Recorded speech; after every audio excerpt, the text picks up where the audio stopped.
dalamnya. Ya, ini kolang-kaling namanya.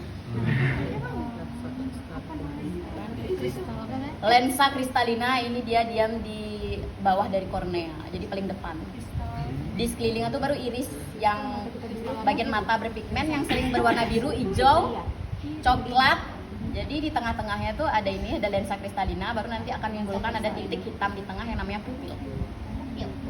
Ini lensa paling depan, lensa kristalina. Jadi ada sekeras ini di mata kalian ya.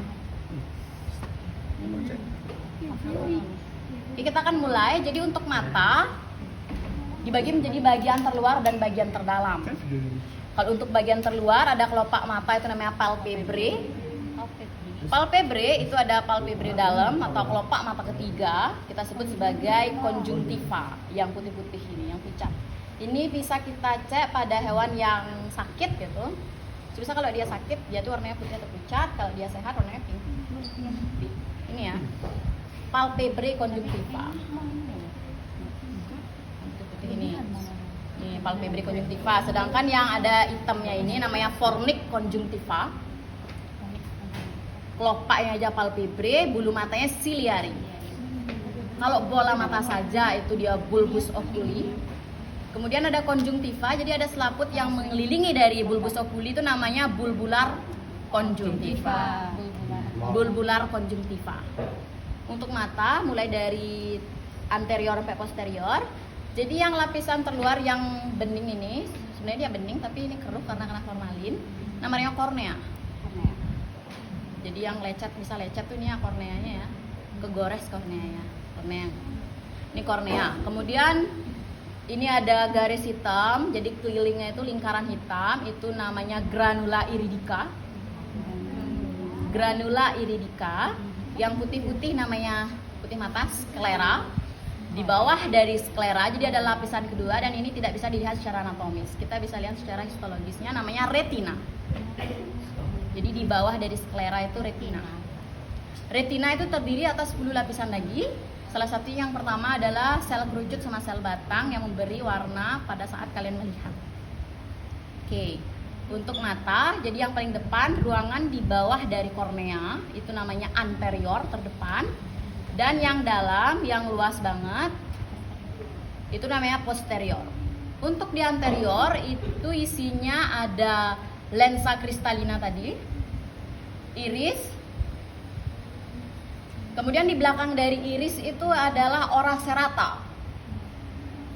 Ora serrata itu untuk bagian anterior. Kemudian ditambah dengan pupil. Pupil itu sebenarnya kayak ruangan kecil hitam, itu disebabkan kontraksi dari si iris. Gitu. Makanya dia bisa melebar sama mengecil. Ya, pupil bisa dilatasi dan miosis. Dilatasi melebar, miosis dia kecil. Jadi ketika misalnya Deva lihat doinya gitu kan langsung melebar matanya. Itu pupil yang melebar. Lihat darah. Lihat darah. Gila. Stres. Oke, untuk posterior itu yang hitam itu namanya koroid. Biasanya ini dia indikasikan juga pemantulan cahaya. Dan untuk yang biru-biru metalik itu namanya tapetum lucidum. Ini hanya ada pada hewan atau binatang vertebrata yang bertulang belakang. Fungsinya itu untuk mencegah pemantulan cahaya. Jadi biasanya ini membantu hewan bisa melihat dalam keadaan gelap. Pernah nggak lihat kucing loncat malam hari gitu kan? Atau kalian foto pakai flash matanya menyala.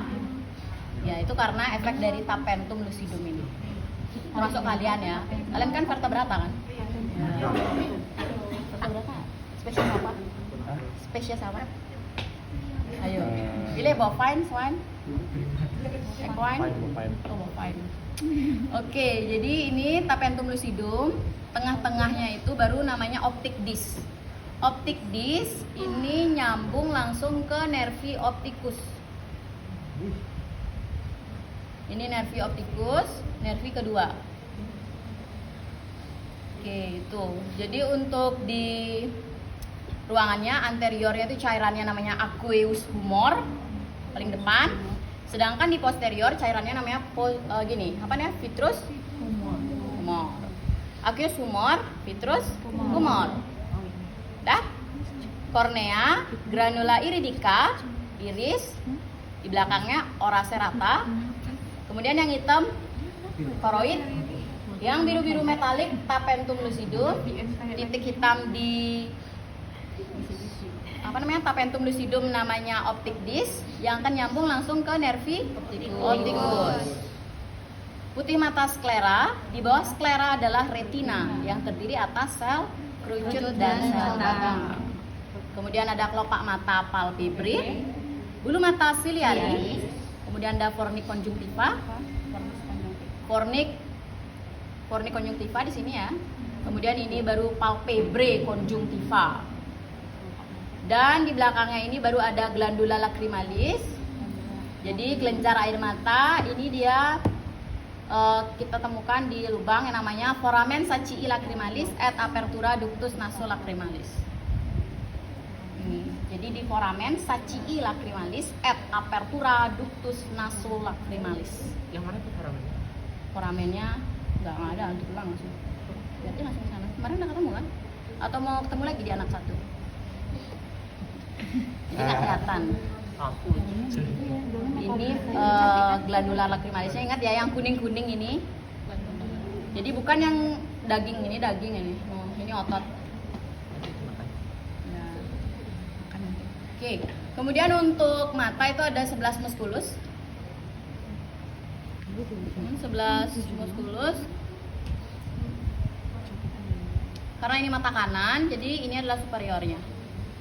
Untuk tahu gimana caranya, nanti deh jelasin. Jadi ini mata kanan. Jadi di bawah ini harus dibuka, ini lemak.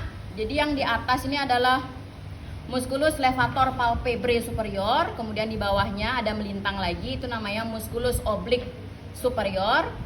Kemudian ada yang memanjang nempel dengan bulbus oculi, itu namanya musculus rectus superior. Baru nanti di daerah medial, di belakang dari fornik, itu namanya musculus rectus medialis. Ada musculus rectus lateralis, ini lateral. Kemudian ini musculus rectus inferior. Kemudian ada ini musculus yang mengelilingi mata, orbicularis oculi.